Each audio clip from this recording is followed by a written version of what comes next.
Sebelum kita masuk kepada matan, kita pelajari dulu sanadnya.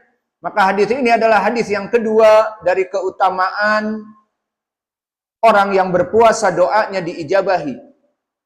Maka di hadis ini telah kami sebutkan sanadnya dikeluarkan oleh Imam Al-Bazzar. Lalu siapa Al-Bazzar? Al-Bazzar dia Imam Al-Hafidh Al-Kabir Abu Bakar Ahmad Ibnu Amr Al-Basri Al-Bazzar dari Basrah.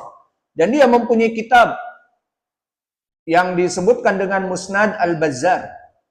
Dan hadis ini diambil dari kitabnya. Dan dari kitab yang besar Musnad Al-Bazzar ini, Al-Haythami menjadikannya Zawaid, dinamakan kitab Kashful Astar an Zawaid Al-Bazzar.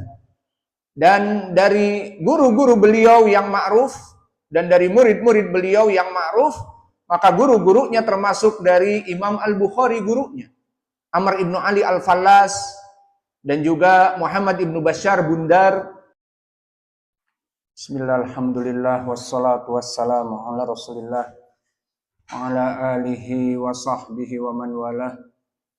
Wa ashhadu an la ilaha illallah wahdahu la syarikalah wa ashhadu anna Muhammadan abduhu wa rasuluh, amma ba'du. Alhamdulillah, pada kesempatan hari ini kita masuk kepada kitab Al-Akhbarus Sahihatu fi Fadailis Siyam, yang mana kita masuk sekarang kepada hadis nomor 7, doa as-shaim mustajab, bahwa doanya orang yang berpuasa itu mustajab.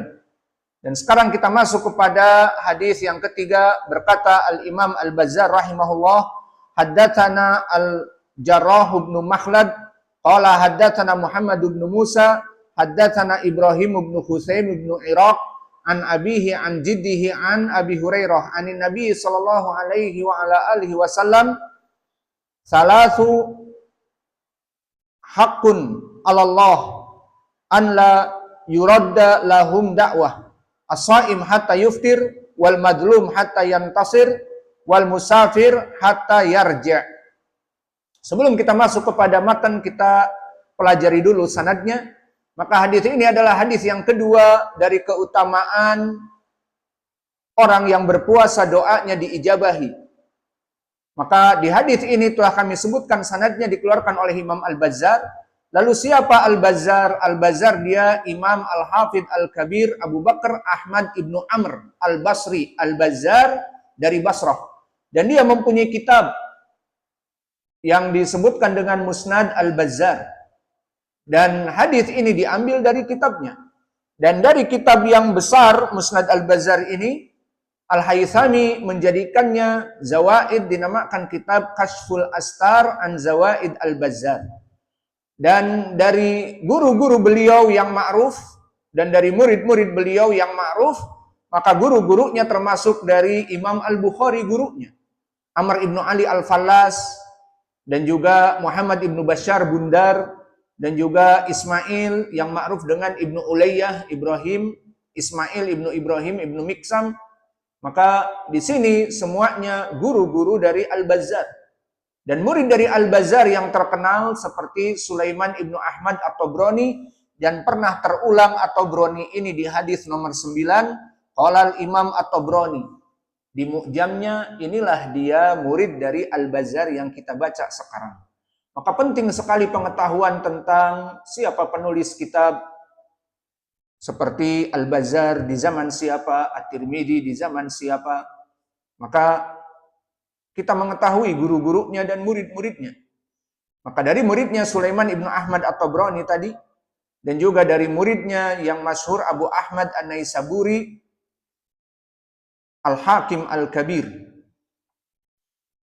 Adapun dari kedudukan beliau, maka beliau di atas derajat thiqah. Berkata Al-Khatib Al-Baghdadi, wa kana thiqah hafidhan sanafal musnad. Bahwa dulu dia thiqatun hafidh wa takallama 'alal ahadits wa bayyana ilaluha. Dan dia berbicara tentang hadis dan menjelaskan penyakit-penyakitnya. Dan begitu pun berkata Ya'qub Ibnul Mubarak Al-Ghazal, ma ra'aitu ambal minal Bazzar wala ahfad. Aku tidak pernah melihat orang secerdas dan paling hafal kecuali dia. Adapun rawi hadis yang disebutkan tadi dari gurunya Al-Bazzar Al-Jarrah Ibnu Makhlad, maka dia Al-Basri, dari Basrah juga, hidup di tabaqah yang ke-10, berarti dia hidup di zaman Imam Ahmad, dan dia adalah rawi yang thiqah. Adapun Muhammad ibnu Musa, seperti di sanad juga Al-Basri, namun dia saduq. Disebutkan oleh An-Nasa'i salihul hadis. Dan di riwayat disebutkan arju an yakuna saduqan. Berkata Abu Hatim, syekh. Berkata Maslamah Al-Basri, salihun. Maka di sini semuanya adalah lafaz-lafaz bahwa dia saduq hasanul hadis. Kemudian meriwayatkan hadatsana Ibrahim ibnu Husaim ibnu Iraq an abihi an jiddihi.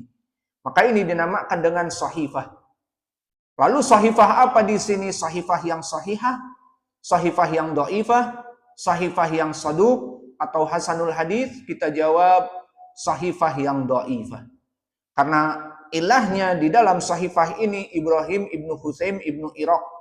Telah berkata Ibnu Adi, huwa mutawassitu fi du'afa. Dia orang-orang dhaif yang tengah-tengah. Maksudnya bukan dhaif jiddan. Dan bapaknya Husaim ibnu Iraq disikohkan oleh An-Nasa'i. Dan Al-Ukaili mengatakan laisa bihi ba's. Dan kakeknya Iraq ibnu Malik disikohkan oleh Abu Zur'ah dan Abu Hatim.